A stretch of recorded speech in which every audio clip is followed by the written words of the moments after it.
Ilohiy adolat bor do'stlar. Yaratgan eng ojiz jonzotini haqini bandasida qoldirmayapti. Mana shu videoda ko'rganingiz kabi. Sizning ham haqingiz hech kimda qolmaydi. Siz birovdan juda ham xafasiz, ko'nglingiz og'rigan, ranjigansiz. Sizga aytmagan gapi qolmagan yoki sizga ko'rsatmagan jabr va jafosi qolmagan. Shunchaki o'ziga topshiring, o'ziga havola qiling. Mana shu ayol va mushuk qissasi kabi sizning ham hayotingizda yana bir masalani ko'rsatib qo'yishga qodir bo'lgan zot u. Bu kungacha nimalarni ko'rmadik? Tarix bizga nimalarni so'zlab bermadiki, biz ham tarixga aylanmasak. Shunchaki mazza qilib, kulib yashang. Hayotda har narsaga ham kayfiyatingizni tushirmang.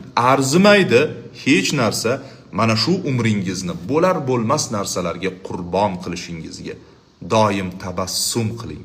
Hayotdan rozi bo'ling, xursand bo'ling. Eng muhimi, salomat bo'ling.